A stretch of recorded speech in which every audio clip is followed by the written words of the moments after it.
میں نے تو اپنی زندگی میں اب تک، حالانکہ میں تو درس نظامی میں نے پڑھا ہے، میں نے المہند المفند کا ہمیں تو پتہ بھی نہیں تھا اس میں کیا لکھا ہوا ہے. یہ قصے پرانے ہو چکے تھے، یہ بحثیں ختم ہو چکی تھی، نئے سرے سے ایک پرانے قصے اٹھا کے امت میں آگ لگا دینا. واہ واہ سرکار، سبحان اللہ، آپ کو پتہ ہی نہیں تھا المہند میں کیا لکھا ہے. تو سر پھر دیکھیں کہ یہاں وہ بندہ بیٹھا ہے جو مفتیا کی ایجوکیشن کر رہا ہے کہ آپ کو پتہ ہی نہیں کہ آپ کے عقیدے کیا ہیں، وہ ہیں جو المہند میں لکھے ہوئے ہیں.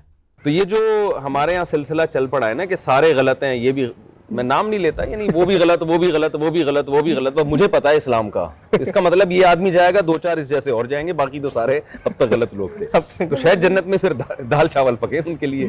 وہ یہ تو آپ لوگ باتیں کرتے ہیں، میں تو کہتا ہوں اب سب کے سب لوگ اپنی کیتیاں بھگت کے پھینٹی کھا کے جنت ہی جاؤ گے انشاءاللہ. لیکن آپ تو کہتے ہیں دوسرے تو سارے فارغ ہیں.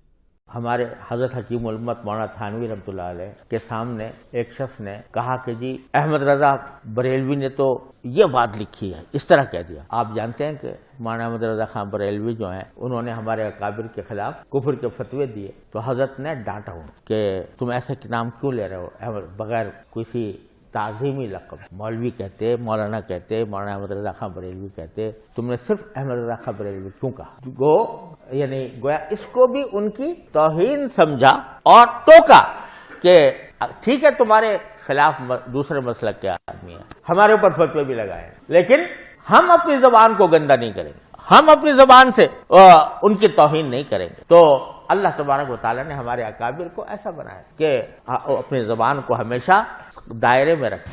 المہند ہند کی تلوار، علی المفند ایک پاگل سٹھیائے ہوئے بابے کے اوپر جس کا دماغ چل جائے. اور وہ بابا کسے کہا انہوں نے؟ احمد بریلوی کو.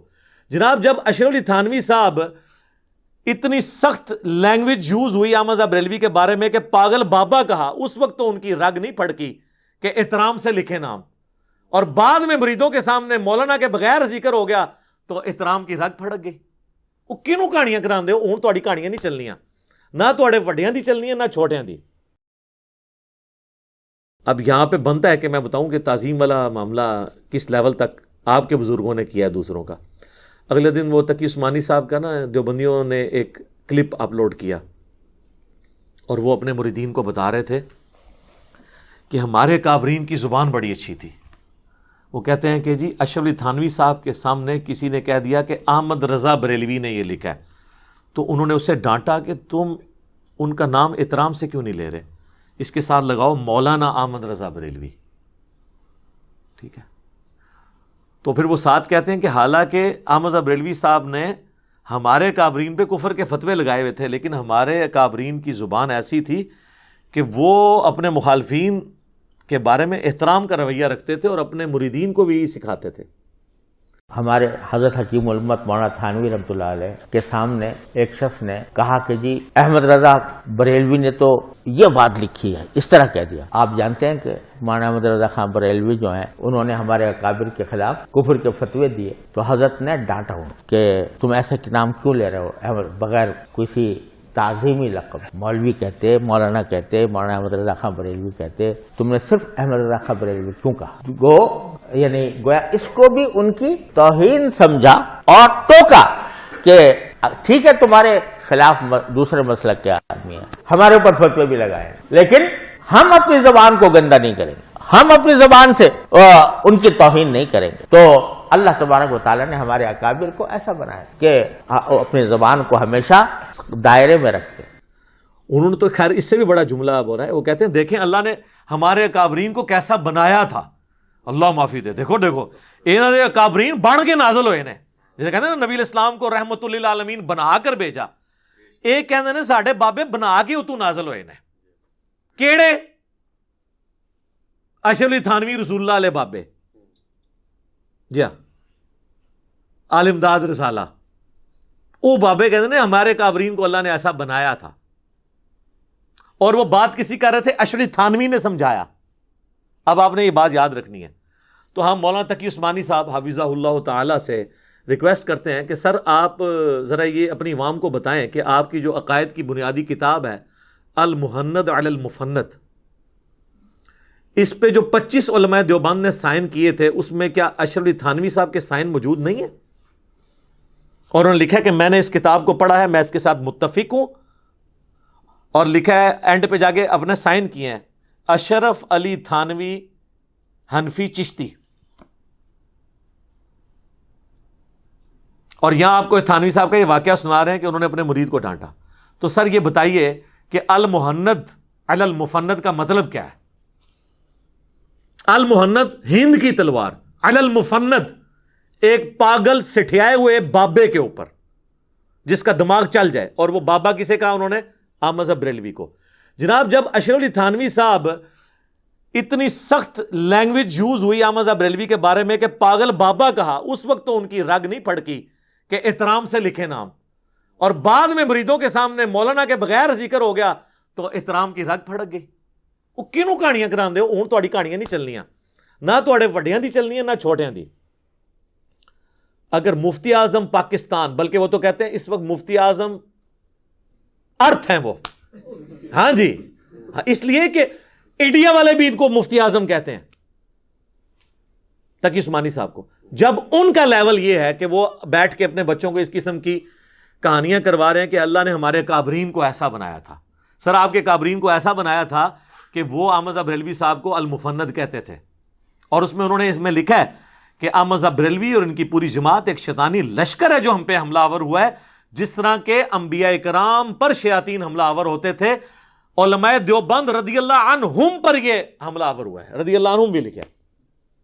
تو اب آپ کو بچوں پتہ چلا کہ اللہ تعالیٰ نے دیوبند کے کابرین کو کیسا بنایا تھا. اب تو ہم یہ کہیں گے نا کہ وہ اپنے مخالفین کو المفند کہتے تھے اور ان کے سر پہ تلوار رکھتے تھے, المحند ہند کی تلوار علی المفند, ایک پاگل بابے کے اوپر. تو تقی عثمانی صاحب حفظہ اللہ تعالی و دامت برکاتہم العالیہ, آپ کے کابرین کو ایسا بنایا گیا تھا. تو اب آپ یہ کہانیاں کرانی چھوڑ دیں, یہ سب کہانیاں ہیں. آپ کی لینگویج یہی تھی, اور آپ کی نہیں, آپ کے مخالفین نے بھی یہی کیا. اسام الارمین کا مطلب ہے ارمین کی تلوار, اور اس میں احمد رضا بریلوی نے لکھا ہے کہ علماء دیوبند جن کے اوپر فتوے لگائے ہیں یہ سب کے سب کافر ہیں, ان کے کفر میں شک کرنے والا بھی کافر, اور یہ مرتد ہیں, اس پہ اجماع یعنی واجب القتل. تو دونوں نے ایک دوسرے کی بڑی تعظیم کی ہے, عزت کی ہے انورٹڈ کاما کے اندر. تو اب یہ لوگ کہہ رہے ہیں کہ یہ تو انجینئر نے دفن ہوئے ہوئے مسئلے اٹھا دیے ہیں. میں نے تو اپنی زندگی میں اب تک, حالانکہ میں تو درس نظامی میں نے پڑھا ہے, میں نے المحند المفند کا ہمیں تو پتہ بھی نہیں تھا اس میں کیا لکھا ہوا ہے. یہ قصے پرانے ہو چکے تھے, یہ بحثیں ختم ہو چکی تھی, نئے سرے سے ایک پرانے قصے اٹھا کے امت میں آگ لگا دینا. سر دفن نہیں ہوئے ہوئے تھے. دفن تو یہ تب ہوئے ہوتے کہ جب دیوبند اور بریلویوں کی مسجدیں ایک ہوتی. کیا دیوبندی دعوت اسلامی کی جماعت کے لوگوں کو اپنی مسجد میں آنے دیتے ہیں؟ اور کیا بریلوی تبلیغی جماعت کو اپنی مسجد میں آنے دیتے ہیں؟ تو پھر یہ کہنا کہ دفنائے ہوئے مسئلے انجینئر نے اٹھائے ہیں, تو ایسا تو نہیں. یہ دفن تو ہوئے ہی نہیں تھے, یہ دفن ہوئے نہیں سر. یہ لاشیں دفنانے کا وقت اب آیا ہے. یہ تو گل سڑ کے تعفن پھیلایا ہوا ہے پوری دنیا میں ان لاشوں نے. ہم انہیں ایک ایک کر کے ڈھونڈ ڈھونڈ کے دفنا رہے ہیں اللہ کے فضل سے, تاکہ ان کی بدبو ختم ہو. یہ دفنائے ہوئے مسئلے نہیں ہیں سر. اور اگر ان چیزوں کے بعد میں رزلٹ یہ نکالوں نا کہ آپ لوگ کافر ہیں, پھر تو آپ کہیں میں تو یہ ایسا رزلٹ نہیں نکالا, میں تو آپ کو مسلمان سمجھتا ہوں. آپ ایک دوسرے کو کافر سمجھتے تھے, آپ بھی سمجھتے ہیں. 1400 سال میں دین اسی کو سمجھ آیا, کیا یہی جنت میں جائے گا؟ تو یہ جو ہمارے یہاں سلسلہ چل پڑا ہے نا کہ سارے غلط ہیں, یہ بھی میں نام نہیں لیتا, یعنی وہ بھی غلط, وہ بھی غلط, وہ بھی غلط, وہ بھی غلط, مجھے پتا ہے اسلام کا. اس کا مطلب یہ آدمی جائے گا, 2-4 اس جیسے اور جائیں گے, باقی تو سارے اب تک غلط لوگ تھے. تو شاید جنت میں پھر دال چاول پکے ان کے لیے. وہ یہ تو آپ لوگ باتیں کرتے ہیں. میں تو کہتا ہوں اب سب کے سب لوگ اپنی کیتیاں بھگت کے پھینٹی کھا کے جنت ہی جاؤ گے انشاءاللہ. لیکن آپ تو کہتے ہیں دوسرے تو سارے فارغ ہیں. کہتے ہیں دیکھیں جی گندی مکھی جو ہے نا وہ گند پہ ہی بیٹھتی ہے جا کے. ٹھیک ہے جی, میں گندی مکھی ہوں, بس صرف اس کے ساتھ ایڈ کریں یہ گند پھیلایا کس نے تھا. آپ اپنے ہر جمعے کے خطبے میں کہا کریں کہ انجینئر وہ گندی مکھی ہے جو ہمارے بزرگوں کے گند پہ ہی جا کے بیٹھتی ہے. تو لوگ کہیں گے کہ شکر الحمدللہ ہمارے بزرگوں کا گند صاف کرنے والی کوئی مکھی تو آئی. اصل مجرم تو وہ ہیں جنہوں نے گند ڈالا تھا. ٹھیک ہے, اور اللہ کے فضل سے یہ مکھی ایسی نکلی ہے کہ اس نے وہ گند صاف بھی کر دیا ہے اللہ کے فضل سے. شاید کی مکھی سے تو گند صاف ہی نہیں ہوتا. تو لہٰذا یہ کہنا کہ فلاں جو ہے وہ اس لیے گمراہ ہے کہ وہ کسے کہانیاں بیان کر رہا ہے، فلاں اس لیے گمراہ ہے کہ وہ روٹین سے ہٹ کے کوئی عقائد بیان کر رہا ہے، لہذا اس کو بھی نہ سنیں، اس کو بھی نہ سنیں. نہیں، یہ دنیا میں واحد پلیٹ فارم ہے جو کہتا ہے سب کو سنیں. ہمیں کانفیڈنس ہے کہ ہماری بات سننے والے لوگ، ان کو آپ دنیا کا کوئی بڑا مفتی اعظم لا کے سامنے بٹھائیں، انہوں نے تو وہی کہانیاں سنانی ہیں، وہ کوئی ریفرنس ہے ہی نہیں جو ان کو اٹریکٹ کرے. ہم تو کہتے ہیں ٹھیک ہے ہماری طرف سے آفر ہے، جس نے ہماری اس اکیڈمی میں آ کے درس ریکارڈ کرنا ہے کرے، ہماری آڈینس سے خطاب کرے، لیکن سر ہمیں بھی اجازت دیں. ہاں آ جائے، یعنی مجھے بھی اجازت دیں نا کہ مولانا تقی عثمانی صاحب کی مسجد میں ایک جمعہ میں بھی پڑھاؤں اور المحند کے جو عقائد ہیں ان کو میں کتاب و سنت سے بیان کروں. ٹھیک ہے آپ کی عوام جو ہے وہ اگر غلط ہوا تو چھوڑ دے گی، اور آپ آ کے جو کچھ میرے بارے میں کہنا چاہتے ہیں یہاں آ کے کہیں، آپ کو اوپن اس چیز کی اجازت ہے، آئیں کریں بات. لیکن ان کو پتہ ہے، اسی لیے تو وہ لوگ پوچھ رہے ہیں وہ مفتی صاحب کیوں نہیں آ رہے، آپ نے کتنے اعتماد سے بات کی تھی، وہ قیامت تک نہیں آئیں گے. اس لیے کہا تھا میرے بھائی وہ اپنی عوام کے سامنے ان عقیدوں کو ڈیفینڈ نہیں کر سکتے، کیونکہ انہوں نے یہ عقیدے سارے بریلویوں کے کھاتے میں ڈالے ہوئے ہیں.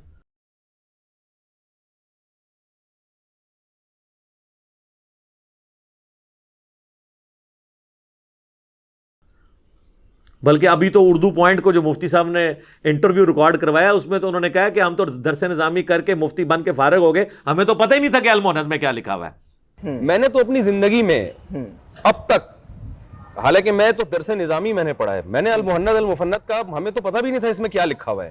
یہ قصے پرانے ہو چکے تھے، یہ بحثیں ختم ہو چکی تھی، نئے سرے سے ایک پرانے قصے اٹھا کے امت میں آگ لگا دینا. واہ واہ سرکار، سبحان اللہ، آپ کو پتہ ہی نہیں تھا المحند میں کیا لکھا ہے. تو سر پھر دیکھیں کہ یہاں وہ بندہ بیٹھا ہے جو مفتیا کی ایجوکیشن کر رہا ہے کہ آپ کو پتہ ہی نہیں کہ آپ کے عقیدے کیا ہیں، وہ ہیں جو المحند میں لکھے ہوئے ہیں. تو اللہ کا شکر ہے، سچائی سچائی ہوتی ہے، وہ اپنا رنگ دکھاتی ہے اور دکھائے گی انشاءاللہ. ان لوگوں کو بات کرنے تھے، ہم یہ کبھی قدغن نہیں لگا سکتے فلاں بندے کی بات سنو فلاں کی نہ سنو، سب کی سنو. میں تو کہتا ہوں تمام مکاتب فکر کو تبلیغ کرنے کی بھی اوپن اجازت ہونی چاہیے، اور مسجدیں بھی جو ہے نا یہ فری ہونا چاہیے. جس مسجد میں کوئی جانا چاہے درس و بیان کرنا چاہے وہ کرے، کیوں اس پہ قدغن لگاتے ہیں؟ اگر کہانی بیان کرے گا لوگ خود ہی چھوڑ دیں گے، اگر قرآن و سنت سے والا دے گا لوگ ایکسیپٹ کر لیں گے. آپ کو کیا مسئلہ ہے؟ ان کو مسئلہ یہ ہے کہ وہ جب دلائل سے کوئی بات کرے گا آ کے تو ہماری بھیڑیں تو گئی ہم سے. ہاں، اور ہم جا کے کہیں بھی بات کریں گے تو ہم نے تو وہی کہانیاں سنانی ہے. اور جن کو آلریڈی قرآن و سنت کا شاید منہ کو لگا ہوا ہے تو وہاں پہ جا کے ہم نے جو یہ اپنے جا کے یہ کھٹی قسم کی شربت پھینکنی ہے، وہ کس نے اس کو استعمال کرنا ہے؟ ان کو یہ خطرہ لگا رہتا ہے. لہذا یہ اس قسم کے مطالبات ہم سے بند کریں. اب لوگوں کو کتابوں کے ساتھ جوڑیں بجائے بابوں کے، جسے ہم نے عرض کیا کہ مرنے سے پہلے اے مسلمان کر لے اس پہ غور، کتابوں کا خدا اور ہے، بابوں کا خدا اور. بابے بھی اسی خدا کو مانتے ہیں لیکن ان کوالٹیز کے ساتھ نہیں جو کتاب و سنت میں آئی ہیں. چونکہ دین آسمانوں سے نازل ہوا ہے، یہ زمین میں کوئی نہیں بنا سکتا. زمین میں رہنے والا شخص بھی وہی دین پیش کرے گا جو آسمان سے نازل ہوا ہے، جس میں کوئی ترمیم نہیں کر سکتا. تو جو بھی کرے آپ اس سے ایکسیپٹ کریں اور اس کے بارے میں یہ ورڈک نہ دیں کہ اس کا تو پتہ ہی نہیں اس کا فرقہ کون سا ہے، اس کا تو یہ پتہ ہی نہیں چلتا، یہ گورکھ دھندا ہے. آپ نے ان کے بارے میں کوئی ایک لفظ، دو لفظوں میں آپ نے ان کے بارے میں جو آپ کے ذہن میں آ رہا ہو آپ نے بتانا ہے. اچھا، انجینئر محمد علی مرزا صاحب. گورکھ دھندا کوئی سمجھ نہیں آتی اس شخص کی، وہ کون ہے کیا ہے. ٹھیک ہے، یہ ہے وہ ہے. سر دیکھیں جادو وہ جو سر چڑھ کے بولے، کیا ہم نے کوئی اپنی کتاب لکھ کے آپ کو تھمائی ہے؟ کتابیں وہی ہیں جو آپ کے مدارس میں پڑھائی جاتی ہیں. یہ 7 کتابیں ادھر میں نے رکھی ہیں، قرآن ملا کے 8، جنت کے 8 دروازوں کی نسبت سے، بخاری، مسلم، ابو داؤد، ترمذی، نسائی، ابن ماجہ، مشکات المصابیح، نوٹس، سب سے اوپر قرآن. اگر تو یہ کتابیں شروع سے تھیں اہل سنت کے ہاں اور میری بات اس میں نکل رہی ہے تو آپ اپنے آپ کو روئیں نا کہ آپ کی باتیں اس میں کیوں نہیں نکل رہی. میرا کیا قصور ہے؟ میرے ساتھ لڑنے کی ضرورت ہے؟ یہ تو ہماری ایک بلٹ پروف بلکہ مولوی پروف شیٹ ہے، اس طرف کوئی پہنچ ہی نہیں سکتا. ان کتابوں کو روندنا پڑے گا، اور یہ تو آپ روند سکتے ہی نہیں ہیں. ہاں نجی محفلوں میں ضرور روندتے ہیں، پبلک میں نہیں روند سکتے. پبلک میں روندیں گے تو لوگ پھر آپ کے ساتھ وہ اشر کریں گے جو آپ دوسروں کے ساتھ کرنے کی کوشش کرتے ہیں. تو اب ان کے پاس یہی ہے کہ یہ کتابیں کسی طریقے سے نا جی دنیا سے غائب ہو جائیں. اور لوگ وہ میں نے بتایا نہیں، ایک ناکام عاشق کی طرح ایک مولوی نے جا کے وہ ایک ویڈیو بنائی ہے جنگل میں بیٹھ کے کہ کتنا اچھا وقت تھا، لوگ اپنے اپنے علماء کے پاس جاتے تھے، ان سے مسئلے پوچھتے تھے. پھر انجینئر آ گیا سر ابھی تو اچھا وقت آیا ہے. انجینئر آیا تو اس نے کہا بھی بریلوی دیوبندیوں کے پیچھے بھی نماز پڑھ لو یار, اور دیوبندیوں بریلویوں کے پیچھے بھی پڑھ لو, اہل حدیث ان کے پیچھے پڑھ لو. ہم نے تو آ کے آپ کو جوڑ دیے, اور اس سے بڑا اتحاد یہ کرایا کہ آپ سب لوگ اکٹھے ہو گئے ہیں ہماری وجہ سے, ایک دوسرے کی عزت کرتے ہیں. پرانے بابے ایک دوسرے کو کافر ڈکلیئر کر کے گئے ہیں, اور ابھی والے احترام کے ساتھ نام لیتے ہیں اور اتنی رسپیکٹ دیتے ہیں. تو سر یہ کریڈٹ تو دیں نا. وہ اسی وجہ سے کہ ہم کہتے ہیں سب کو سنیں. یہ قدغن آپ نہیں لگا سکتے کہ اس کو سننا ہے اس کو نہیں سننا. باقی ہمارا تو کام صرف سمجھانا ہے. کوشش کر رہے ہیں انشاءاللہ تعالی امام مہدی کے لیے راہ ہموار کر رہے ہیں, کیونکہ امام مہدی بریلوی دیوبندی اہل حدیث شیعہ میں اگر آئے کسی ایک میں بھی, باقیوں نے نہیں ماننا. جو مرضی آپ کر لیں, یہ مان سکتے ہیں نہیں مان سکتے. وہ اسی وقت آئیں گے جب سب کے سب اپنے لوگ اپنے آپ کو مسلم کہیں گے, یعنی دوسرے معنوں میں نہ میں وہابی نہ میں بابی, میں ہوں مسلم علمی کتابی. ٹھیک ہو گیا جی.